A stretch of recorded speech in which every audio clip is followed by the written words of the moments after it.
दोस्तों, हम दावा करते हैं कि हम प्रकृति के समस्त रूपों के बारे में जानते हैं, लेकिन सच्चाई ये है कि हम उसके अनेकों रूपों में से एक बहुत ही छोटे हिस्से के बारे में अभी तक जान पाए हैं। लेकिन हम ये भी जानते हैं कि जैसे जैसे वक्त के साथ विज्ञान तरक्की करेगा, प्रकृति के और भी ज्यादा राज हमारे सामने खुलते चले आएंगे। तो आज की वीडियो में हम बात करने वाले हैं विज्ञान की मदद से हमें मिले गुजरे हुए वक्त के कुछ ऐसे ही अनसुलझे और कुछ सुलझे सच के बारे में। तो चलिए शुरू करते हैं हमारी आज की इस वीडियो को। Number 10, fish with hands. दोस्तों, हमें लगता है कि हम दुनिया को बहुत अच्छी तरह से जानते हैं, लेकिन ये प्रकृति हमें अनेकों मौकों पर अपने अनछुए पहलुओं से परिचय कराने का काम करती है। और जानवरों के मामले में भी प्रकृति का यही नियम है। कई ऐसे जानवर धरती पर रहते हैं एवं पूर्व में रहा भी करते थे, जो जब दुनिया के सामने आए तो हम बहुत अचंभित हुए। हाल ही में ऑस्ट्रेलिया के टास्मान फ्रैक्चर मरीन पार्क में मिले एक ऐसे ही विचित्र जीव का परिचय साइंटिस्ट ने हमसे करवाया। ये जीव पिंक कलर की एक हैंडफिश थी, जो कि समुद्र तल से करीब 300 मीटर नीचे मिली। इस फिश के बारे में चौंकाने वाली बात यह थी कि इसकी बनावट अन्य मछलियों से बहुत अलग थी, क्योंकि इसके शरीर में कोई अंग बाहर निकला था जो किसी हाथ के जैसा दिखाई दे रहा था। पिंक कलर के इस फिश के बाकी के अंग पिंक एवं आंखें रेड थी।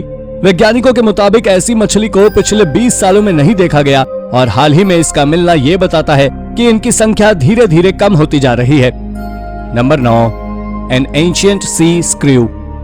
आयरन एज की जब शुरुआत हुई, तब लोगों ने अपने एवोल्यूशन के साथ साथ मेटल के अलग अलग इक्विपमेंट्स भी बनाने शुरू किए।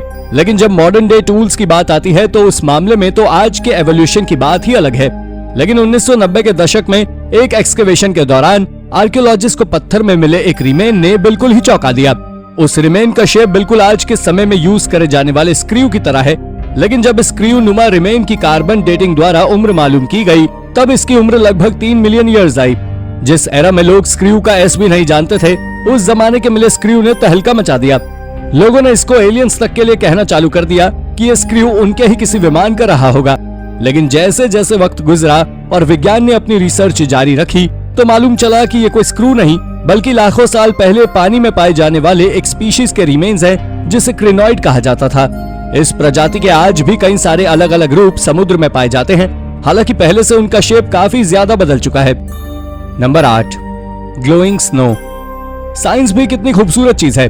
उस पर जितना रिसर्च हम करते जाएंगे, वो उतनी ही ज्यादा गहराती जाएगी और अपने नए नए स्वरूपों में हमको चौंकाती जाएगी।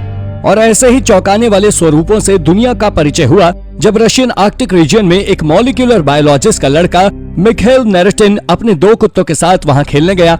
उसने जैसे ही बर्फ के साथ खेलने के लिए बर्फ को उठाया और दबाया, उसने महसूस किया कि यह बर्फ बाकियों से काफी ज्यादा हार्ड और चमकीली है। वो जैसे जैसे बर्फ को दबाता गया, वो और भी ज्यादा चमकती और सख्त होती जाती। उसने जब पीछे मुड़कर देखा, तो उसके और उसके कुत्तों के पैरों के निशान का कलर भी नीला पड़ गया था। इन सब से वो बहुत घबरा गया और भागकर अपने पिता के पास पहुंचा। उसके पिता ने जब उस बर्फ की जांच की, तो उसमें कोपपॉड्स नाम के एक्वेटिक ऑर्गेनिज्म पाए गए, जो कि उस बर्फ के चमकने का कारण था। ये ऑर्गेनिज्म पानी को चमकाने का काम करते हैं, जिन्हें आपने अंडर वाटर डाइविंग्स में भी देखा होगा। हालांकि पानी में तो ये ऑर्गेनिज्म होना तो नॉर्मल है, लेकिन बर्फ में ये पहली बार पाए गए हैं, इसलिए ये थोड़ा ज्यादा शॉकिंग है। Number 7, underground alien structure. कहा जाता है कि हम इंसानों के अलावा इस ब्रह्मांड में और भी कई सारे क्रीचर्स हैं, जो अपने अपने इकोसिस्टम में निवास कर रहे हैं। सालों से इन क्रीचर्स, जिन्हें हम एलियंस कहते हैं, उनके बारे में जानने के लिए हम लोग रिसर्च में जुटे हैं, लेकिन इनकी मिस्ट्री आज भी अनसुलझी है। कई लोगों का दावा है कि उन्होंने एलियंस को या उनके विमान यूएफओ को देखा है।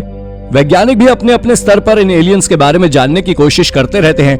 एक बार जब कुछ यूएफओ वैज्ञानिक इसी विषय में गूगल अर्थ से सैटेलाइट इमेजेस की रिसर्च कर रहे थे, तो उन्हें अंटार्कटिका में बर्फ के नीचे दबे एक एस्टेब्लिशमेंट के बारे में पता चला। उन्होंने जब दूसरी सैटेलाइट से इस जगह पर टाइम और डेट बदलकर दोबारा देखा, तो उन्हें फिर कुछ नहीं मिला। जब उन्होंने उस जगह के बारे में पता किया, तो वहां पर उन्हें बर्फ के ऊपर एक मिलिट्री एयरपोर्ट एस्टेब्लिशमेंट मिला। साथ ही वहां पर कई मिलिट्री व्हीकल्स भी थे।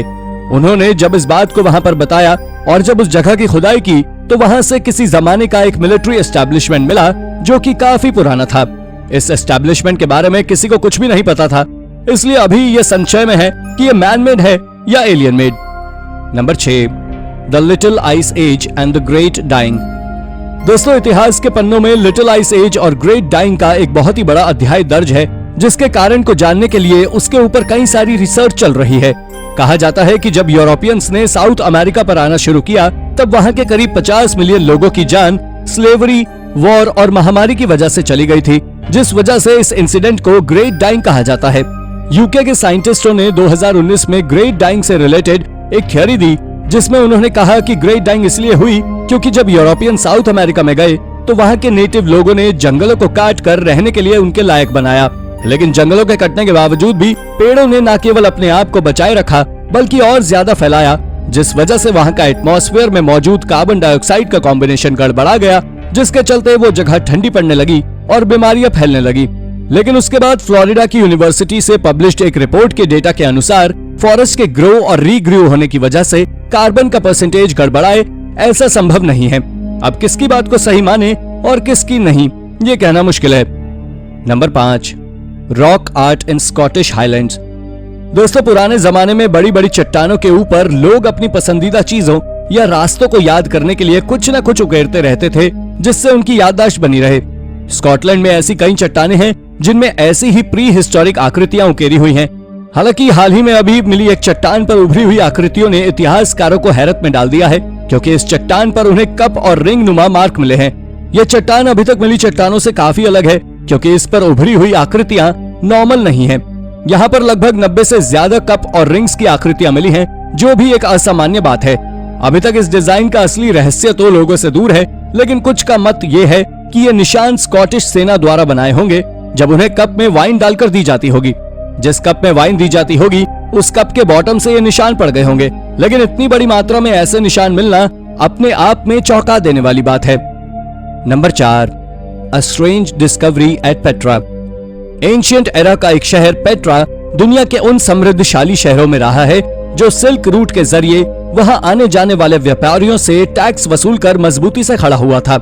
नाबाटियंस द्वारा मैनेज किए जाने वाले इस शहर पर इसकी इंपॉर्टेंस को देखते हुए कई लोगों ने इस पर कब्जा करने की कोशिश की।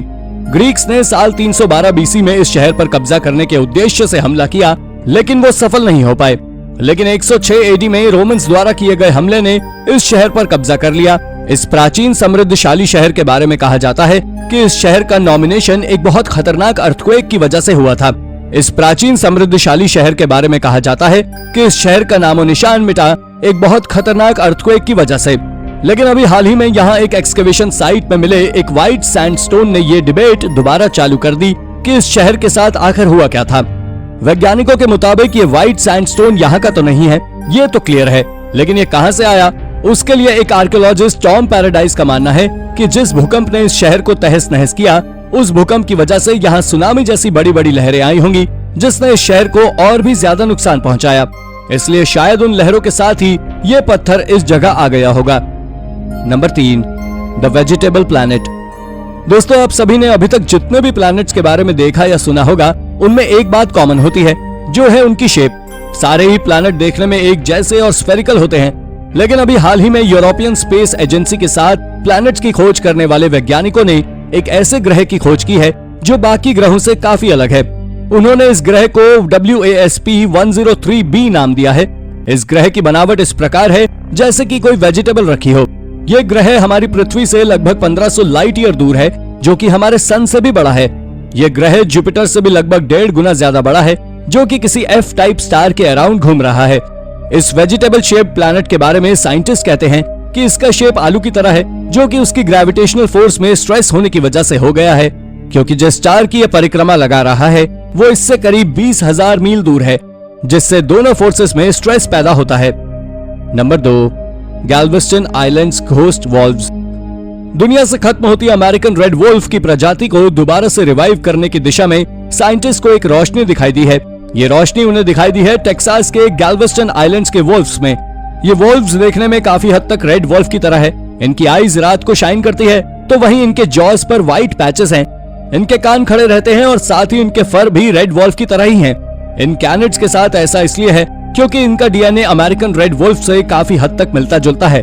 अमेरिकन रेड वोल्व्स की संख्या 1980 से काफी कम हो गई है। अब इन गैल्वेस्टन कैनिड्स के डीएनए में रेड वोल्व्स के डीएनए के मिलने से वैज्ञानिकों को उम्मीद है कि विलुप्त होती हुई रेड वोल्व्स को फर्दर रिसर्च से बचाया जा सकता है। Number 1, ancient giants. दोस्तों, आर्कियोलॉजिकल खोज चाहे आज हो या सालों पहले, उसका काम बस लोगों को चौंकाने का होता है।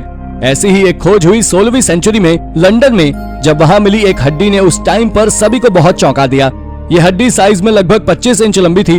उस जमाने के हिस्टोरियन जॉन स्टो के मुताबिक तब लोकल्स ये मानते थे ये हड्डी किसी ऐसे इंसान की शैंक बोन यानी कि घुटनों के नीचे की हड्डी है, जो देखने में काफी बड़ा हुआ करती थी। उस जमाने में ऐसे भयावह और खतरनाक इंसानों की कहानी काफी ज्यादा चर्चा में भी रहती थी, जिस वजह से लोगों ने भी इसको आसानी से मान लिया। ऐसी ही एक और हड्डी भी पैरिश चर्च ऑफ सेंट मेरी एल्डरमैनबरी के डिस्प्ले में भी लगी हुई है। लेकिन जैसे जैसे विज्ञान ने प्रगति की और रिसर्च की तो पता चला कि ये दोनों हड्डियां आइस एज के मैमथ्स की हैं। लेकिन 16वीं सदी में जब लोग मैमथ्स के बारे में जानते भी नहीं थे, तब वो कैसे इन विशालकाय हाथियों की थ्योरी पर यकीन करते। लेकिन उस जमाने दैत्य जैसे बड़े बड़े इंसानों की कहानियां जरूर चलन में थी, तो लोगों ने इन हड्डियों को उनसे जोड़कर मान लिया। तो दोस्तों, ये थी हमारी एक और इंटरेस्टिंग वीडियो। अगर आपको ये वीडियो पसंद आई हो तो इसे लाइक करें और हाँ, जाते जाते चैनल को सब्सक्राइब भी जरूर कर दीजिएगा। Thank you for watching.